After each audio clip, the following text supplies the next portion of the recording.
예, 오늘 말씀은 누가복음 18장 1절부터 8절 말씀 제가 읽겠습니다. 예수께서 그들에게 항상 기도하고 낙심하지 말아야 할 것을 비유로 말씀하여 이르시되 어떤 도시에 하나님을 두려워하지 않고 사람을 무시하는 한 재판장이 있는데 그 도시에 한 과부가 있어 자주 그에게 가서 내 원수에 대한 나의 원한을 풀어 주소서 하되 그가 얼마 동안 듣지 아니하다가 후에 속으로 생각하되 내가 하나님을 두려워하지 않고 사람을 무시하나 이 과부가 나를 번거롭게 하니 내가 그 원한을 풀어주리라. 그렇지 않으면 늘 와서 나를 괴롭게 하리라 하였느니라.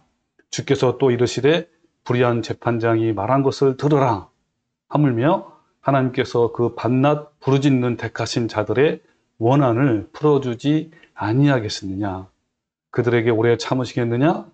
내가 너에게 속히 이르노니 속히 그 원한을 풀어주시리라. 그러나 인자가 올 때에 세상에서 믿음을 보겠느냐 하시니라. 예, 이 오늘 말씀은 여러분이 잘 아시는 것처럼 과부의 비유 또는 불의한 재판장의 비유라고 잘 알려진 말씀인데 오늘 말씀의 주제가 저기였습니다. 주님이 다시 오실 때 데려가고 싶은 사람은 어떤 분이냐? 주님이 감동하시는 분, 그 부분에 대해서 함께 오늘 알아보는 시간을 갖겠습니다. 이 과부 탄원의 비유 또는 불의한 재판관의 비유로 알려진 이 비유는 많은 교회에서 잘못된 의미로 사용되고 있어요. 특히 70년대부터 이 비유를 강청 기도로 이해하고 잘못 적용해 왔습니다.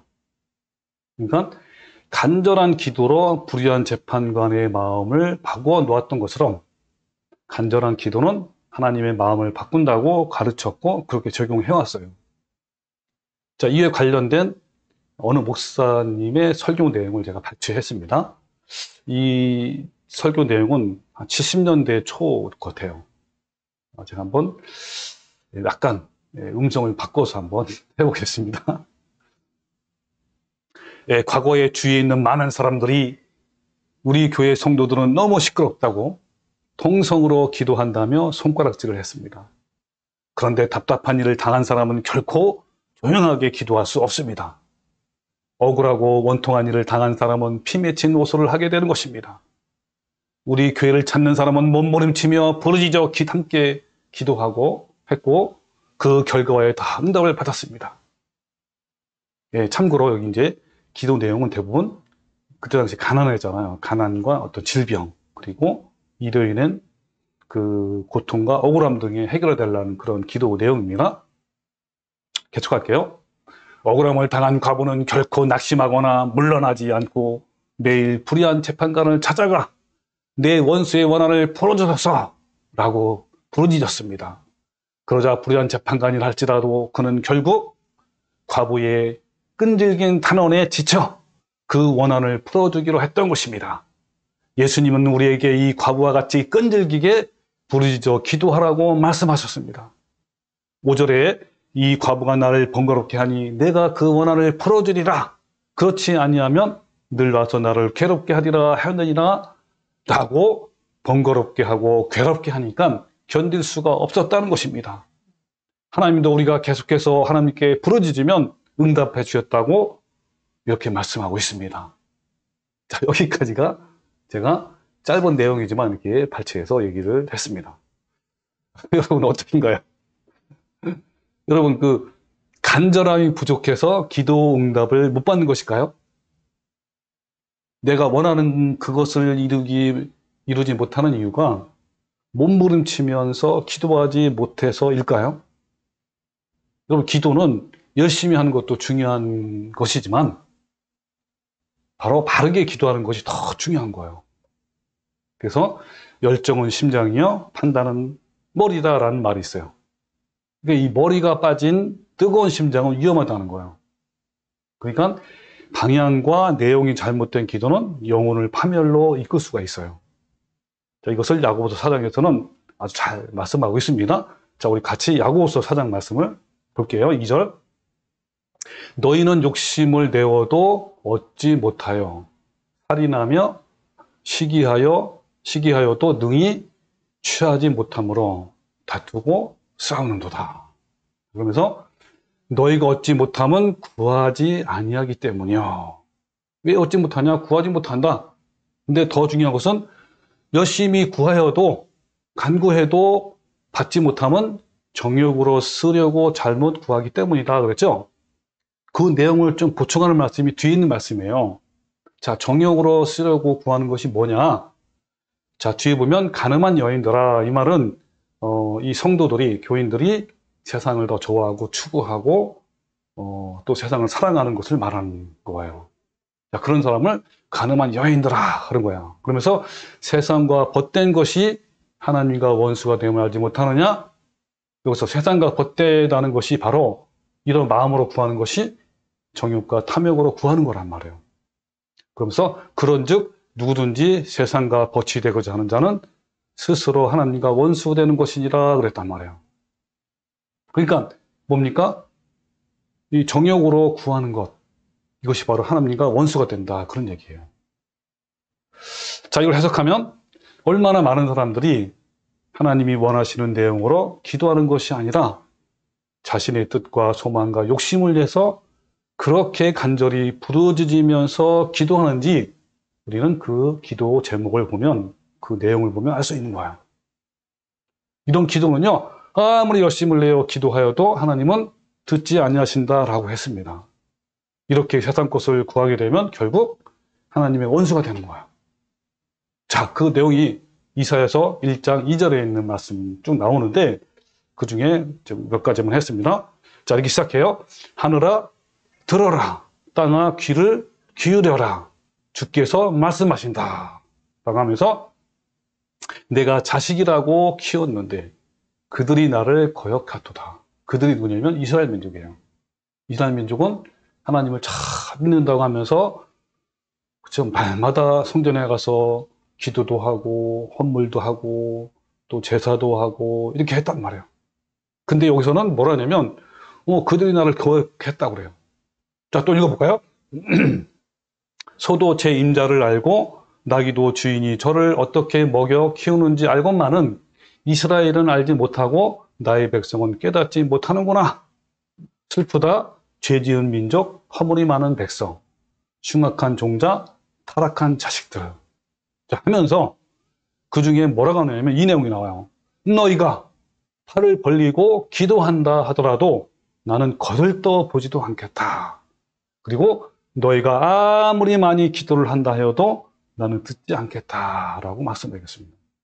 그러니까 앞에 있는 말처럼 정욕으로 쓰려고 구하는 것은 하나님께서 아무리 해도 듣지 않는단 말이에요. 이스라엘 민족은 그렇게 한 거야. 자, 주님은 오늘 본문 비유를 통해서 우리의 필요를 위해 과부의 열정적 탄원을 배우라고 하신 적이 없어요. 그것은 자신의 욕망이고 자신의 소원을 이루기 위해서 하나님께 간절히 기도한다는 명목으로 오히려 하나님을 협박하는 것 같은 거예요. 그러므로 과부의 탄원 비유를 자신의 뜻과 소원과 욕망을 채우기 위해 간절한 마음으로 기도하는 것으로 해석하고 설교하는 것은 잘못된 것이란 말이에요. 하나님은 우리가 세상과 세상에 있는 것들을 사랑하지 말라라고 하셨고 세상과 재물을 겸하여 섬길 수 없다라고 말씀하셨고 그리고 공중의 새도 먹이시고 백합화도 기르시니 염려하지 말라고 말씀하신 거예요. 그런데 성도가 세상에 속한 것들에 대해서 갖지 못하고 이루지 못한 것에 대해서 원한을 풀어달라는 것으로 해석하는 것은 성경 전체의 내용과 다르단 말이에요. 이것은 기복적이고 세속적인 교훈임에 분명한 거예요. 한국교회는 그동안 많은 기도를 해왔지만 예전에도 그랬고 지금도 올바른 기도를 못하고 있어요. 많은 교인들이 기도에 대한 응답을 받지 못하거나 또 복을 받지 못하는 것은 기도가 부족해서 그렇다라고 이렇게 말하는 거예요. 좀 더 얘기하면은 거죠. 세게 기도해야 한다. 간절히 기도해야 한다.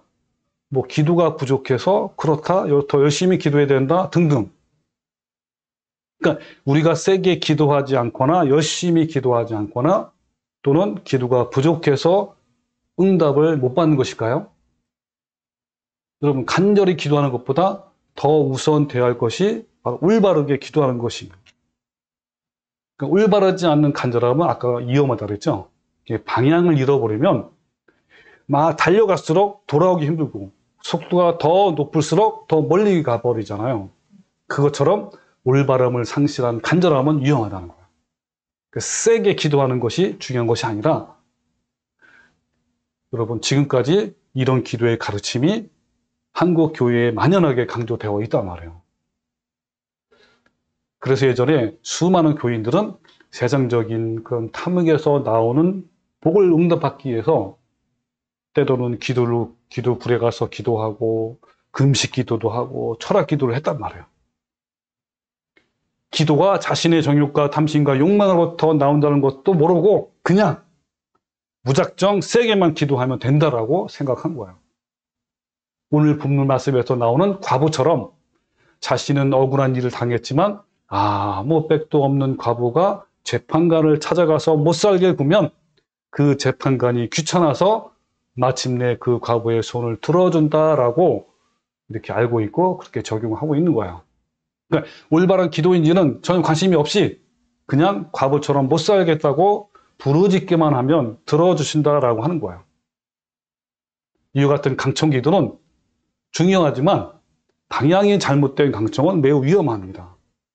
그러니까 내가 하는 기도가 얼마나 잘못된 것인지 전혀 개의치 않고 그냥 내 소원과 소망을 가지고 하나님께 가지고 가면 막 귀찮아서라도 하나님은 들어주신다는 것은 정말 한국 교회에 너무나 만연히 퍼져 있고 그렇게 해왔어요.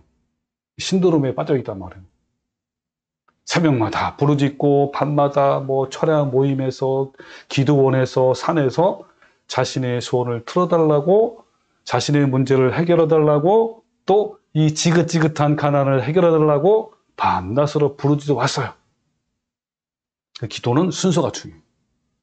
기도는 먼저 방향이 즉 내용이 올바른 것이 하고 두 번째로 그 내용으로 기도할 때 방법이 중요한데 그 방법은 뭡니까? 오늘 본문처럼 과부처럼 간절히 간구를 해야 하는 거예요. 자, 어떤 내용으로 기도해야 하는가에 대해서는 다음 시간에 또 자세히 알아보고 오늘은 과부의 간절함이 어떤 의미가 있는지에 대해서 알아볼 거예요. 비유에서 과부처럼 이 가슴에서 나오는 소리와 이 절절 끓는 아픈 소리는요, 이 가슴을 지나서 영혼까지 울리고 결국은 하나님의 마음까지 울리는 기도예요. 우리는 과부처럼 올바른 내용으로 그리고 가슴과 영의 소리로 하나님께 기도하는 사람이 되어야 하는 거야. 하나님의 마음을 움직이는 이 기도는 입술과 머리의 기도가 아니라 가슴의 기도이고 영의 기도이고 아픔의 기도예요. 이걸 한마디로 표현하면 한이 서려 있는 기도인 거예요. 올바른 기도의 정신은 한이 맺힌 기도란 말이에요. 기도는 한이 맺힌 곳에서 나와야 하는 거야. 이것은 더 이상 바랄 것도 없고 기댈 것이 없는 절박한 가운데에서 나오는 기도란 말이에요. 이런 기도가 바로 하나님의 마음까지 움직이는 거란 말이에요. 그 시편 51편 17편에 하나님께서 구하시는 제사는 상한 심령이라. 하나님이여 상하고 통해하는 마음을 주께서 멸시하지 아니하시더라 라고 말씀하신 거예요. 상하고 통해하는 마음으로 드리는 기도는 하나님이 받으시는 거예요. 따라서 기도해야 하는 사람은 일단 절박해야 하는 거예요. 나의 문제가 아니라 하나님의 이름과 그 나라와 그 뜻을 위해서 가슴이 아프고 한이 맺혀 있는 사람이 되어야 하는 거예요. 그러나 현재 우리에게는 이런 간절함과 한이 없어요. 우리는 너무 편안하고 안락한 시대를 살고 있어서 문제예요. 그래서 간절함이 사라졌단 말이에요. 이 입술로 하는 기도의 소리는 하나님 마음을 절대로 옮길 수가 없어요. 가슴이 시리고 아픈 가운데서 상하고 통하는 기도, 또 영혼의 아픔에서 나오는 간절한 기도가 하나님 마음을 움직이는 아름다운 기도의 멜로디가 되는 거예요. 수많은 기도의 사람들이 자신의 아픈 소리를 기도에 담아서 하나님께 올려드렸어요. 이 땅에서 예수님도 그랬고, 또 야복 강가에서 야곱도 그랬고, 또 13년 동안 사울 왕으로부터 도망 다니는 다윗도 그랬고, 그리고 오늘 본문의 과부도 마찬가지입니다. 아픈 가슴에서 간절한 기도가 나오는 거예요. 여러분, 당시에 이 과부의 안타까움을 한번 상상해 보십시오. 오늘날 과부와는 좀 전혀 다른 상황이에요. 그 당시 과부는요, 기초적인 생계조차 할 수 없는 사람들이에요. 어느 날 이 과부에게 어떤 억울함이 생긴 것이에요. 이 남편만 살아있다면 간단히 해결할 문제인데 여자 혼자로서는 불가능해요. 그렇다고 주변에 과부를 도와줄 사람이 아무도 없어요. 외롭고 서럽고 눈물이 나고 한이 맺힌 거예요.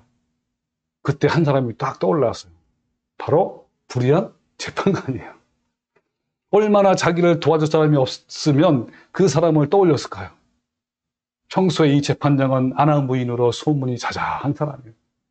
이 재판관은 하나님도 두려워하지 않고 사람을 얼마나 무시하는 사람인지, 특히 약한 자를 짓밟는 아주 나쁜 사람이었단 말이에요. 그래도 과부는 어쩔 수 없어서 그 재판관을 찾아갔어요. 역시 소문대로였단 말이에요. 만나기도 힘들었지만 만나도 매우 냉담하고 모욕적으로 나왔어요. 그래서 찾아갈 때마다 모욕감만 안고 집으로 돌아오곤 했단 말이에요. 그러니까 얼마나 억울하겠습니까? 너무 억울하니까 집에서 실컷 울다가 그래도 또 재판관이 아니면 이제 소망이 없으니까 또 그 절박감을 가지고 또 찾아가는 거예요. 근데 여전해요. 그러나 포기하지 않고 또 찾아가고 또 찾아갔어요. 일주일, 한 달, 두 달 계속 찾아간 거예요. 그때마다 수많은 거절감과 모멸감을 당했지만 끝까지 포기하지 않았어요. 아니, 그녀는 절대 포기할 수가 없었던 거예요. 그런데 변화가 생기기 시작한 거예요. 이제 점점 그 재판관은 그 과부가 귀찮은 것을 넘어서서 무서운 생각이 드는 거예요. 자유가 없고 막 스트레스만 쌓이고, 그리고 정상적인 업무를 볼 수가 없는 거예요. 과부가 불쌍한 것이 아니라 자신이 못 살겠으니까 이제 그 원한을 풀어주어야겠다라는 생각을 하게 된 거예요. 그러면서 예수님은 이 비유를 들어서 우리에게 말씀하시는 거예요.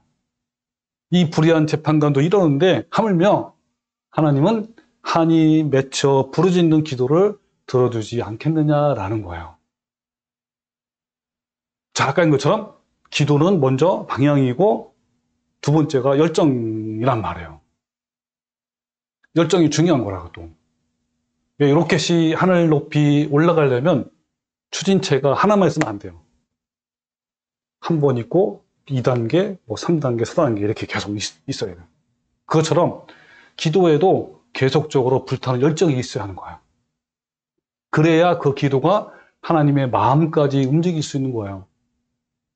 근데 여러분, 한국 민족은요 매우 열정적이에요. 왜 그런지 아세요? 그 치국의 일제강점기의 역사가 있었어요. 그리고 그 이전에 수백 년 동안 6.25 문화가 뿌리 깊게 자리 잡고 있었는데 그것이 우리나라를 한이 많은 민족으로 만들었어요. 특히 약자들은요 평생 동안 한을 풀지 못하고 살아왔어요. 우리 한민족. 그래서 어느 문학가가 이 한을 영어로 이렇게 번역을 해야 되는데 마땅한 단어가 없는 거예요. 그래서 그 단어를 그냥 한이라고, 한, HAN 이라고 했다고 하는 거예요. 응어리가 쌓이고 또 쌓여서 생긴 것이 한이에요. 그 당시 약자들은, 특히 여인네들은 그 한을 풀 데가 없었던 거예요. 그동안 얼마나 눌리면서 살아왔는지 해방이 되니까 어때요? 그 눌렸던 한이 폭발하기 시작한 거예요. 그래서 60년대 이후 잘 살아보겠다라는 그 열정으로 얼마나 일을 열심히 했고요. 그리고 교회로 몰려와서 아주 열정적으로, 폭발적으로 한 맺힌 기도를 하기 시작한 거예요. 그 당시 여인네들이 한을 품고서 교회에서 밤새도록 통곡하면서 기도한 거예요. 산으로 가고 기도원으로 가고 밤새 악을 쓰며 기도했단 말이에요. 목숨을 건 이 금식 기도를 하면서 악을 썼단 말이에요.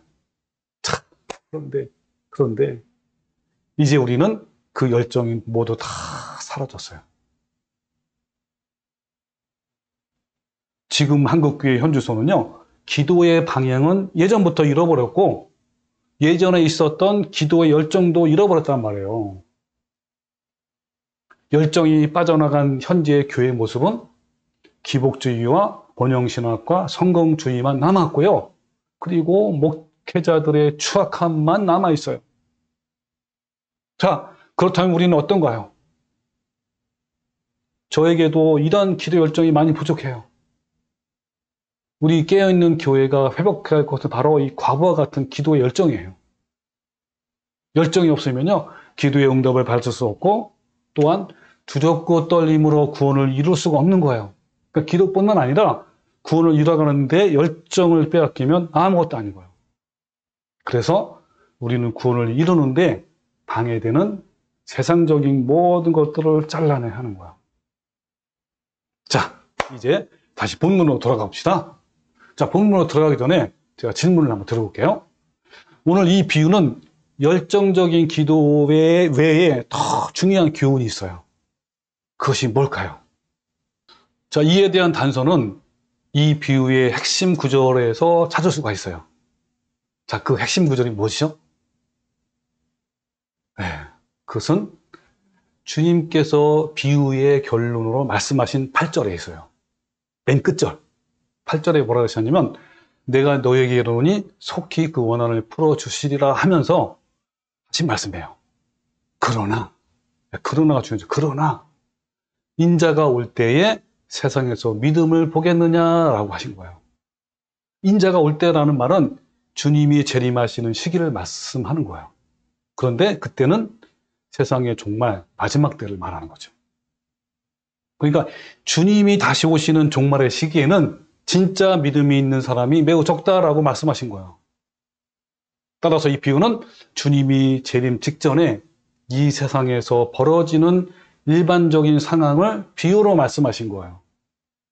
이것을 이 비유가 시작하는 1절에서 보면 우리 또 좀 더 자세히 알 수가 있습니다. 자, 1절을 볼까요, 한번?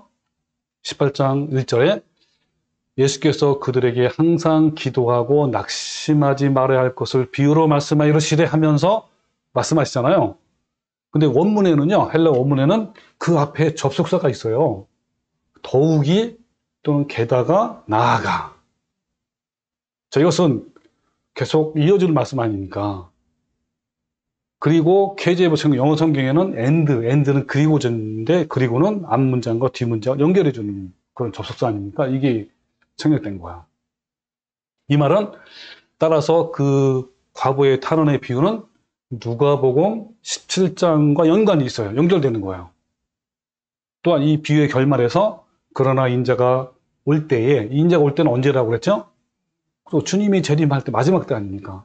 그때 세상에서 믿음을 보겠느냐라는 말씀도 주님의 재림을 말씀하신 17장과 연결이 되어 있단 말이에요. 결국 가난의 과부의 탄원에 대한 이 누가복음 18장의 비유는 바로 그 전장에 있는, 즉 17장과 말씀과 이어지는 말씀이에요. 성경을 볼 때는 항상 이 앞뒤 문맥의 흐름을 따라 읽어야 하는 거예요. 자, 누가복음 17장 후반부에는 우리가 잘 아는 것처럼 세상의 종말과 주님이 재림할 때에 대한 말씀을 쭉 내용이 나와요. 자, 몇 가지만 보겠습니다.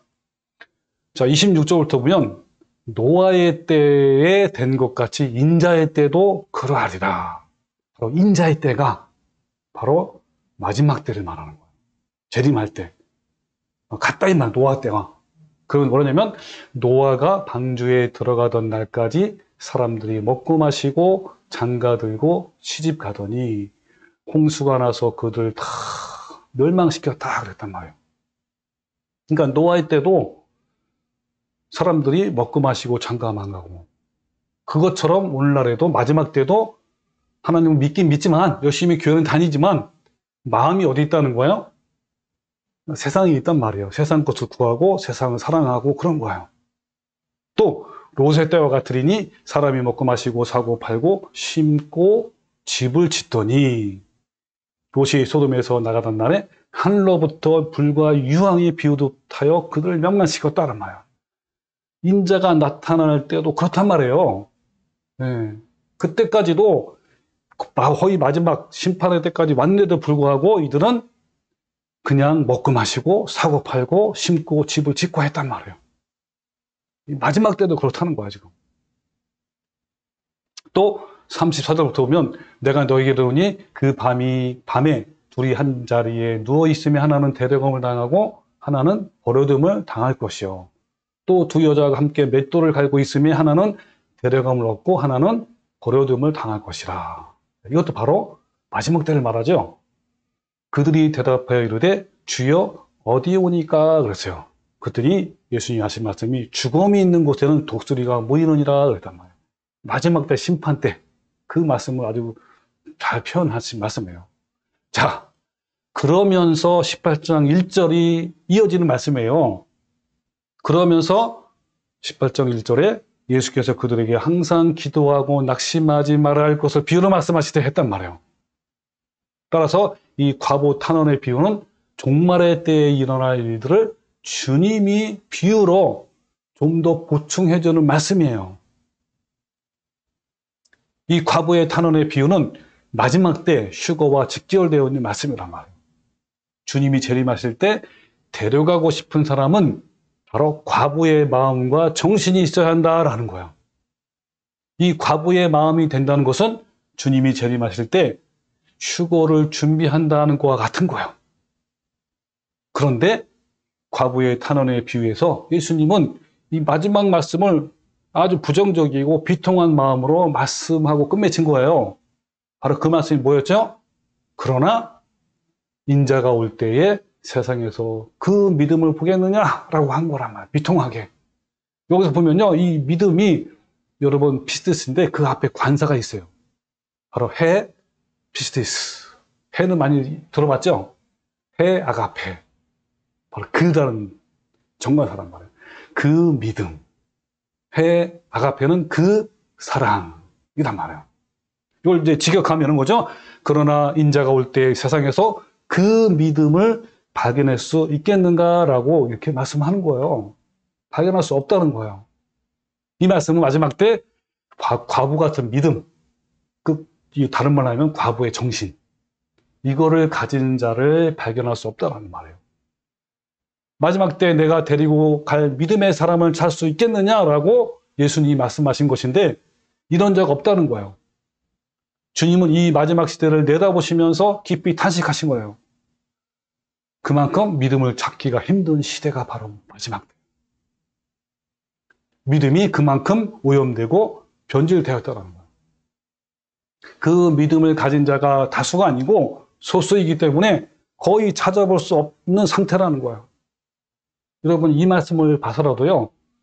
요즘 뭐 은사주의나 신사도들이 뭐라고 이렇게 강조하냐면요.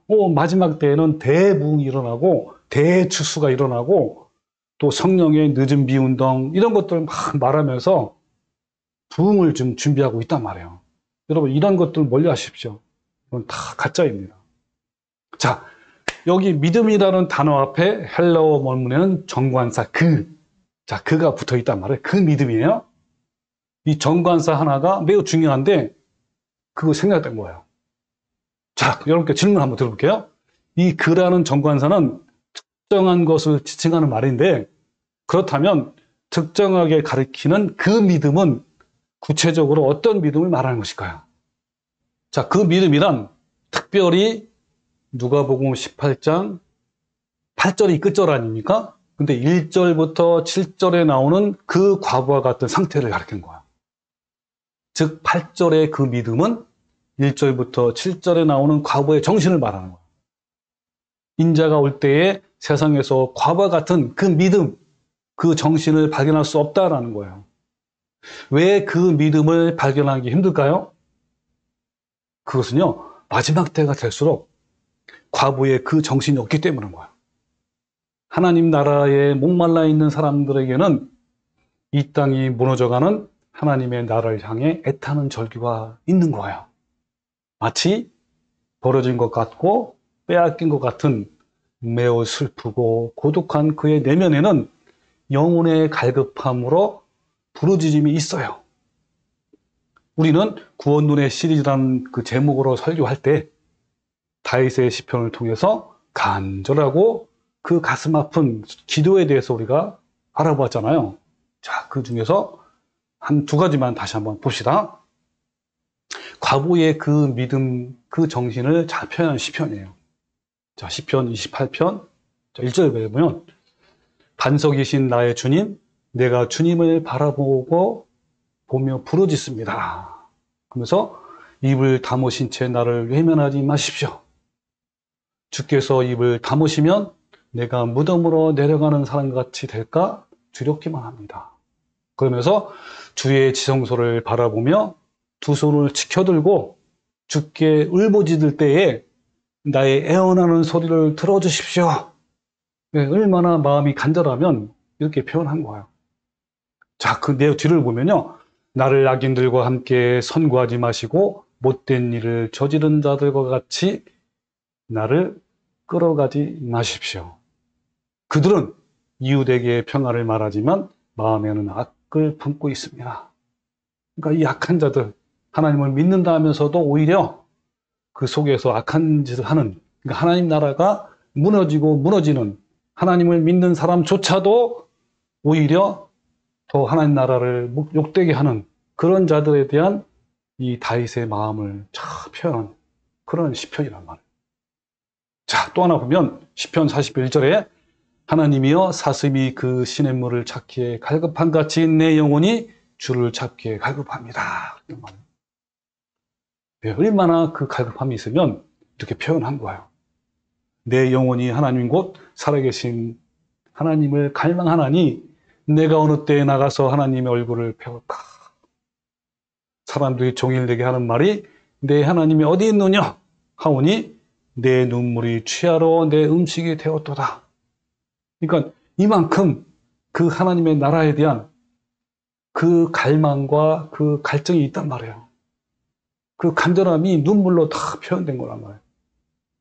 그러면서 내 영혼아 내가 어찌하여 낙심하며 어찌하여 내 속에서 불안해하는가? 너는 하나님께 소망을 두라. 그가 나타나 도우심으로 말미암아 내가 여전히 찬송하리라. 이렇게 끝을 맺습니다. 자, 이 말씀을 좀 정리하면요. 과부의 그 믿음, 그 정신, 마음, 이것은요, 하나님과 밤새워 씨름하는 야곱의 믿음이고요. 하나님을 끝까지 붙들고 애통하고 울면서 간구하는 그 정신이란 말이에요. 이것을 하나님이 요구하시는 거예요. 여러분, 이 다윗의 기도에는 세상 죄악에 대한 원통함이 있고 아픔이 있어요. 하나님 나라와 정의와 공의가 이 땅에 도래하기를 바라는 간절한 마음이 있단 말이에요. 그러니까 가슴 아픈 사람들이 골방으로 가는 이유는 하나님 나라가 이 땅에서 처참하게 무너진 것을 보고 한탄하며 절규하고 그 하나님의 나라를 소망하며 그리워하기 때문에 그런 거예요. 그러면 영적인 사람들은 가슴앓이를 통해 하나님을 그리워하고 하나님을 찾고 또 찾는 거예요. 답답하고 억울하고 비통한 마음으로 엎드린 사람들은 외로움 속에서 하나님을 그리워하고 그리고 사랑한 거란 말이에요. 이 과부의 믿음과 정신은 바로 그 골방에서 만들어진 거예요. 골방에서 단식하고 애통해하며 거기서 아픔을 쏟아내고 거기서 비통한 심정을 토로해야 하는 거예요. 이 마지막 시대의 과부들은 이 시대의 절망적인 타락성과 부패함 그리고 하나님 나라의 도래함에 대해서 갈망이 있어야 하고 또 단식해야 하는 거예요. 그리고 주님을 더 닮아가기 위해서 골방에서 밤낮으로 부르짖는 거예요. 여러분은 어떠신가요? 하나님 나라와 그 의에 대한 그 과부의 그 믿음과 정신이 있습니까? 그러나 현재의 마지막 시대에 살고 있는 많은 교인들이 휴거와 종말에 대한 다양한 징조를 보면서도 그 믿음을 갖지 않는 거예요. 좁은 진리의 길을 발견한 사람조차도 또한 그 길을 걷고 있는 사람까지도 그 믿음이 점점점 약한 시대에 살고 있어요. 왜 그럴까요? 여러분, 서양 속담에 익숙한 것이 경멸함을 낳는다라는 말이 있어요. 이것은 뭐냐면 우리는 세상의 안락함에 너무 익숙해 있단 말이에요. 우리가 진리를 처음 발견했을 때는 너무너무 감동이 되어가지고 정말 두렵고 떨림으로 그리고 애타고 간절한 마음으로 구원을 이루어갔지만 점점점 익숙해지면서 그 처음 사랑, 그 처음 마음이 점점점 희미해지는 것을 느낄 수가 있는 거예요. 심지어 마지막 때가 가까이 오는 것을 알면서도 우리 영혼의 상태가 무력감으로 빠질 때가 있어요. 왜냐하면 너무 익숙해졌기 때문에 그런 거예요. 계시록 2장에 에베소 교회에서 주님은요, 이것에 대해서 경고를 하셨고요. 그리고 마지막 때 신자들의 나태함과 영적 상태에 대해서 주님은 누가복음 17장에 말씀하고 있는 거예요. 자, 볼까요, 한번? 계시록 2장 1절에 보면 에베소 교회의 사제에게 편지하노라 하면서 하신 말씀이 있어요. 자, 뭐라냐면 그러나 너를 책망할 것이 있다. 그게 뭐냐면 너희 처음 사랑을 버렸다 그랬단 말이에요. 이것을 오늘 본문에 비유한 뭡니까? 그 과부의 그 믿음과 열정을 버렸단 말이에요. 그러므로 어디서 떨어졌는지를 생각하고 회개하여 처음 행위를 가지라 그랬어요. 만일 그리하지 아니하고 회개하지 아니하면 내가 내게 가서 내 촛대를 그 자리에서 옮기리라 했단 말이에요. 여러분, 이것이 얼마나 정말 두려운 선포가 아닙니까? 자, 또 바로 누가복음 10장은 아까 말씀하신 대로 읽었잖아요. 그죠? 자, 여기서 볼 것은 바로 이거예요. 노아의 때에 된 것 같이 인자의 때도 어떻다는 겁니까? 교회는 열심히 다녀요. 정말 열심히 헌금도 하고 봉사도 하고 이렇게 하지만 자, 어떻다는 겁니까? 그때 당시에 노아 시대에 사람들이 먹고 마시고 장가들고 시집 갔어요. 그리고 노아 시대는 롯의 시대는 어떻게 했습니까? 왜? 먹고 마시고 사고 팔고 심고 집을 지었단 말이에요. 여러분 먹고 마시고 사고 파고 하는 거 죄야 죄 아니에요? 죄는 아니란 말이에요. 그러나 이들은 열심히 교회 생활을 하면서도 신앙생활을 한다고 하면서도 그 마음은 어디에 뺏긴 거예요? 세상에 뺏긴 거예요. 그 얘기를 하려고 하는 거예요. 이 마지막 때가 이렇다. 마지막 때가. 그러니까 예수님이 마지막 때 그 믿음, 과거의 그 정신, 그 마음을 찾겠느냐라고 말씀하신 거예요. 이 과부의 탄원의 비유는 바로 우리를, 나 자신을 매우 강력하게 깨우는 말씀이에요. 우리도 과부의 마음을 회복하지 않으면 예의 없이 데려감을 당하지 못하는 거란 말이에요. 그런데 그 믿음을 발견하기가 힘들다고 예수님은 매우 비통하게 말씀을 하셨는데 저는요, 그 말씀이, 그 심정이 이제야 주님의 그 마음을 조금은 알 것 같아요. 왜냐하면 좁은 길을 걸어가는 사람들조차도 과부의 그 정신을 찾아보기 어렵기 때문에 그런 거예요. 이 길을 걷는 동안 우리가 싸워야 할 또 하나의 적이 있는데 그게 바로 나태함과 게으름이에요. 우리는 너무 감격스럽게도 좁은 문을 발견하고 좁은 길로 들어섰어요. 이 얼마나 복된 길입니까? 정말 돌고 또 돌아서 이 진리를 발견하고 그 길을 갖고 있지 않습니까? 그런데 안타깝게도 자꾸만 나태함과 게으름에 빠지게 돼요. 여러분, 나는 마지막 때 좁은 길을 가는 사람인가? 라는 질문은요, 나는 이 세상에서 하나님만 바라보는 과부인가? 라는 질문과 같은 거예요. 그리고 이 스스로 마음을 한번 늘 점검해야 돼요. 우리는 과부에게 있는 그 믿음과 정신이 있는가를 성령의 검, 즉 말씀으로 분별해야 하는 거예요. 왜 예수님은 마지막 때 믿음과 정신을 설명하시기 위해서 특별히 과부라는 사람을 비유로 들었을까요? 왜냐하면 천국인의 정체성을 가장 잘 표현하는 단어가 과부라고 해요. 우리는 표현할 때 나그네다, 뭐 외국인이다, 뭐 이렇게 표현을 하잖아요. 그보다 더 강력한 게 뭐예요? 과부예요.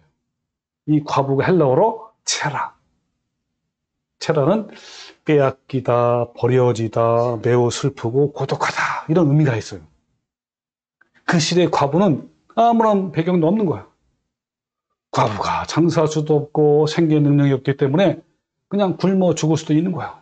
이 당시의 과부는 가진 것이 아무것도 없고 항상 서럽고 외롭고 고달팠어요. 누가 도와주지 않으면 죽을 수밖에 없는 상태란 말이에요.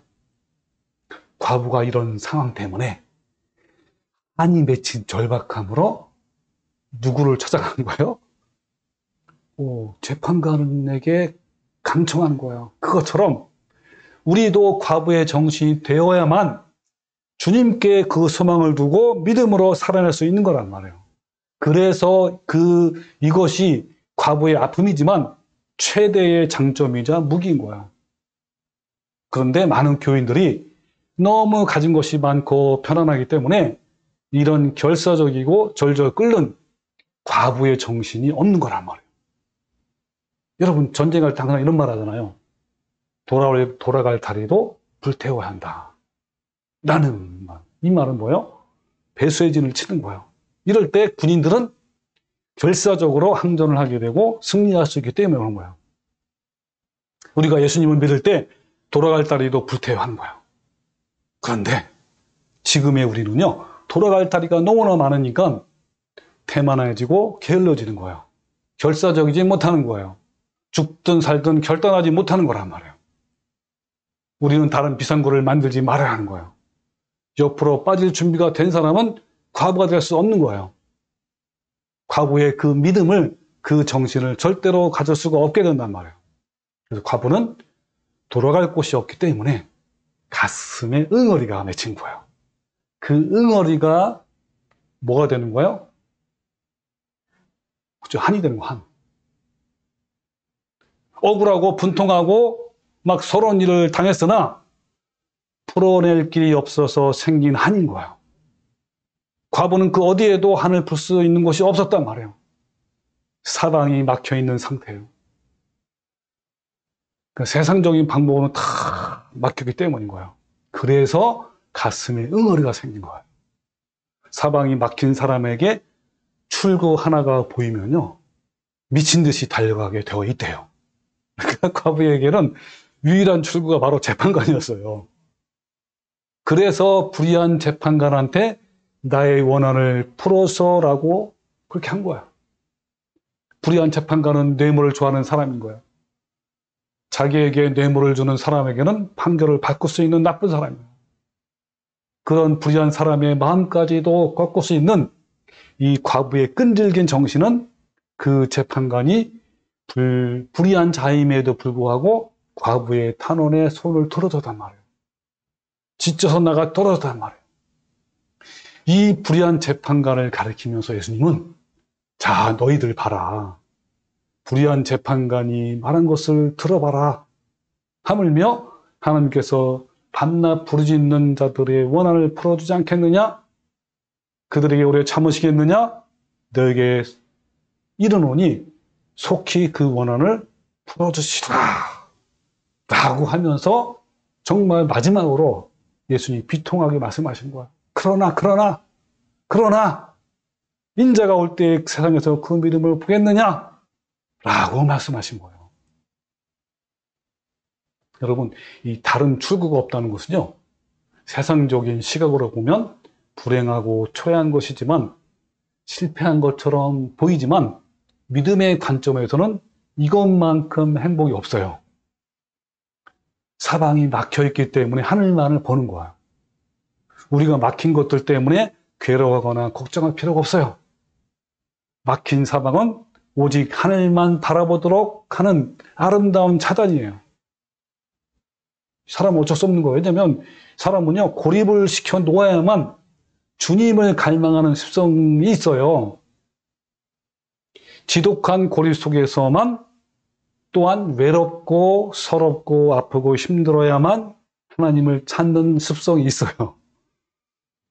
오히려 이 시대에 마음의 탄식과 가난함과 애통이 없는 사람은 매우 불행한 사람이에요.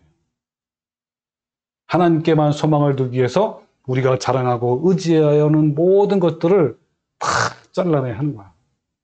이런 것들은 결코 하나님 나라에 이르지 못하게 하는 것들이란 말이에요. 그래서 히브리서 10장 1절에 이렇게 말씀합니다. 이러므로 우리에게 구름과 저도한 증인들이 있다. 그러면서 모든 무거움과 얽매기 쉬운 죄를 다 벗어버리고 잘라내란 말이에요. 건강도, 친구 관계도, 돈도, 또 내가 사랑했던 것, 내가 의지한 것들 등등 모든 것들이 다 떨어져 봐야 나 자신을 알고 오직 주님께만 향하게 되어 있는 거야. 우리는 세상으로 돌아가는 다리를 끊어놓지 않는다면 하늘을 향한 절박함과 그 한이 없게 돼요. 과부의 그 믿음이 없던 거예요. 이것은요, 그냥 일시적인 것이 아니라 항상 이런 상태가 되어야 한다는 것을 주님이 말씀하신 거예요. 특히 마지막 때는 과부의 정신을 항상 가지고 있어야 하는 거예요. 그래서 오히려 이 마지막 때 우리는 막힘을 허락해달라고 기도해야 하는 거예요. 우리에게 가장 큰 문제가 있다면 바로 무력감인데, 이 어느 철학자는요, 무력감이 죽음에 이르는 병이라고 할 정도예요. 사탄은요, 이걸 잘 알잖아요. 그래가지고 이 마지막 때를 치열하게 사는 사람들에게 어려움과 고난을 통해 쓰러지게 하지만, 그래도 굴하지 않는 자에게는요, 사탄이 순탄함과 안락함이라는 치명적인 무기를 사용해요. 많은 성도들이 어떤 문제나 막힘이 생기면 그래도 하나님께 눈물로 부르짖으며 하나님만을 구하지만, 편안할 때는요, 그냥 군복을 벗어버려요. 편안함과 게으름이라는 무기 앞에서 많은 성도들이 그냥 무릎을 꿇고 만단 말이에요. 이 마지막 결승선이 보이는 지금 우리는요, 정신을 차려야 하는 거야. 우리는 과부의 정신을 회복해야 하는 거예요. 우리 현재 차단되어 있지 않는 상황이라면 스스로 차단해야 합니다. 자기 스스로 과부의 상태로 만드는 거예요. 세상의 즐거움을 차단하십시오. 편안한 환경을 차단하고 골방에 들어가서 과부의 마음을 구하십시오. 스스로 외롭게 하고 스스로 괴롭게 하는 거예요. 하나님은 이런 사람에게 감동하시고 재림하실 때 데려간단 말이에요. 이 한과 절박함이 마지막 때의 끝까지 버티게 하는 과부의 정신이고 그 믿음이라는 거야. 끝까지 완주하기에 지금 우리에게 필요한 것은 바로 과부의 정신이고 그 믿음이고 그 열정이에요. 여러분, 나는 지금 영적으로 서럽고 외로운 과부입니까? 아니면 세상이 좋아서 세상과 결혼한 사람입니까? 하나님은 예수님이 다시 오실 때, 마지막 환난 때 과부의 정신과 믿음과 열정을 갖기를 원하시는 거야. 예수님이 다시 오실 때 이러한 자들을 찾으실 거란 말이에요. 여러분, 우리 모두 마지막 때를 살아가는 성도로서 과부의 정신과 그 믿음과 열정을 품고 사는 성도가 되시기를 주님의 이름으로 축원합니다. 아멘.